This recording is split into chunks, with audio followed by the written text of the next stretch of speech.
श्री सूत जी महाराज आगे कहते हैं कि ब्रह्मा जी के पृष्ठभाग से जो उत्पन्न हुआ पाप वह अधर्म नाम से विख्यात हुआ, और जो भी अधर्म के वंशज को सुनता समझता और सुनाता है वह अधर्म से हो जाता है मुक्त, वह पाप से हो जाता है मुक्त।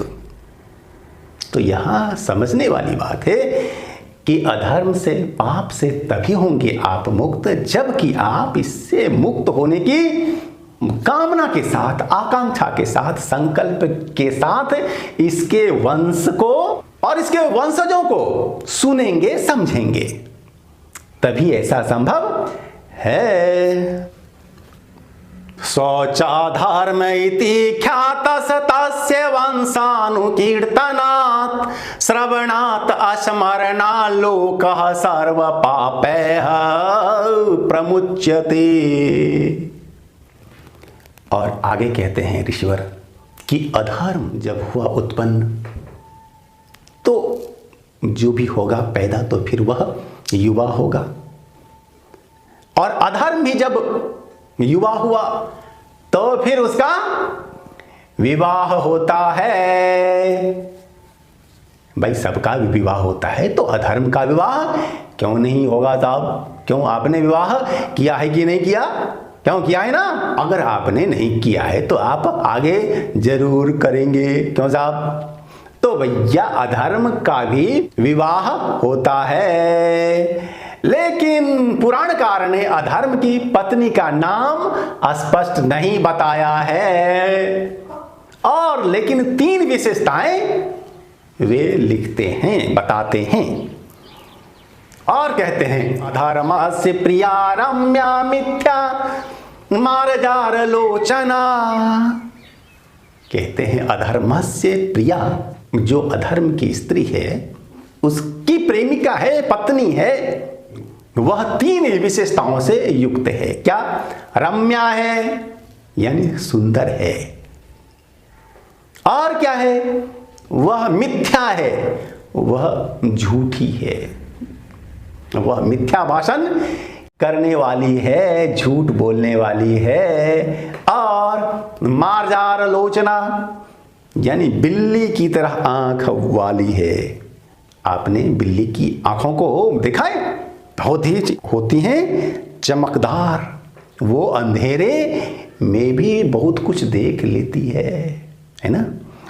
और अपने शिकार को हमेशा ढूंढने वाली होती है, उसकी आंख अपने शिकार को हमेशा ढूंढने वाली होती है। तो ये 3 विशेषताएं हैं अधर्म की स्त्री में। और आगे लिखते हैं ऋषि, तस्य पुत्रो अति तेजस्वी दंभः परम कोपनः। और कहते हैं अधर्म का बेटा जिसका नाम दंभ है, दंभ समझते हैं ना? दंभ अहंकार, और वह कैसा है? 2 विशेषता है उसमें। वह है अति तेजस्वी, बहुत वह तेजवान है, वह शौर्यवान है, शक्तिवान है। और दूसरी है विशेषता उसमें कि वह अति क्रोधी भी है। वो क्या है? वो है परम कोपनः। दंभ भी जब हुआ युवा तो दंभ का भी विवाह होता है। साहब सबका विवाह होता है तो उसका भी विवाह होगा। किसका? दंभ का। और दंभ ने विवाह किया किससे? उसकी स्त्री का नाम है माया। दंभ का विवाह हुआ माया से। और माया में क्या होता है? वह भ्रम, यानी कि जब हमें सत्य ना दिखता है, कुछ का कुछ दिखता है, तो उसे कहते हैं माया। रात में हमने रस्सी को देखा और समझ के बाप रे सांप, और जो यह हुआ हमें भ्रम, उसी का नाम है माया। यानी सत्य ना दिखना, वहम हो जाना, कुछ का कुछ दिखना, ये है माया। दोस्तों माया और दंभ की भी हुई संतान। उसके दोनों के बेटे का नाम है लोभ और बेटी का नाम है निकृति। तो एक बेटा और एक बेटी हुए किसके? दंभ और माया के। लोभ तो आप समझते हैं। दूसरा जो शब्द है निकृति, यानी नीचता, अपमान, तिरस्कार, इसका होता है अर्थ। तो नीचता और लोभ दो संतानें, दोनों ने आपस में ही विवाह लिया कर।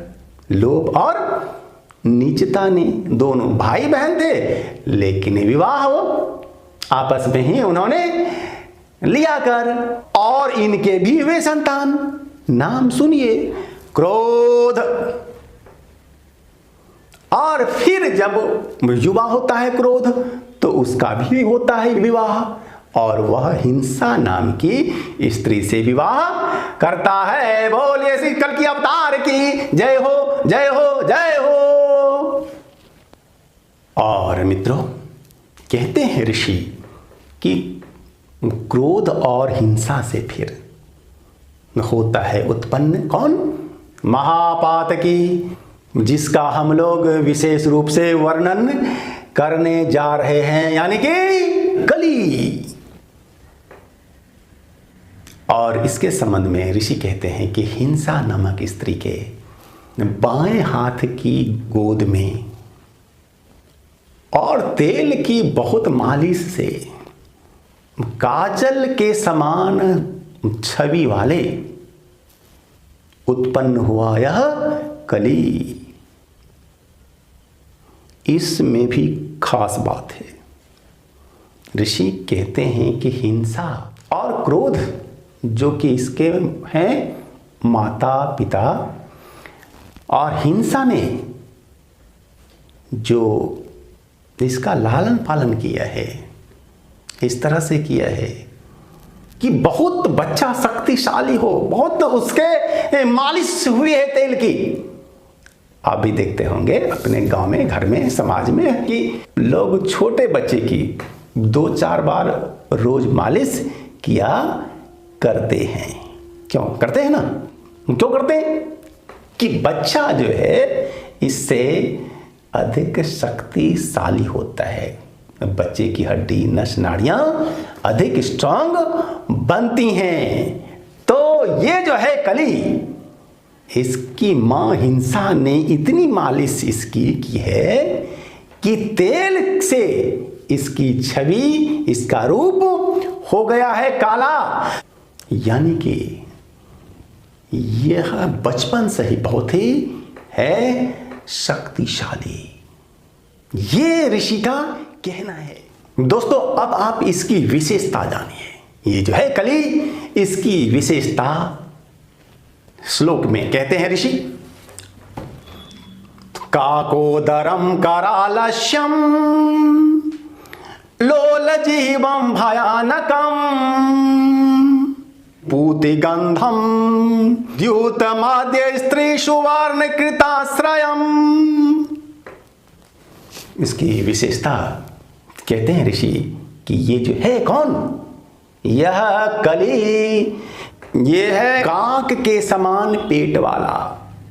काको दरम, काक यानी कौवा के समान पेट वाला, यानी कि जो कि सब कुछ को हजम कर जाए, वैसा ही होता है काक।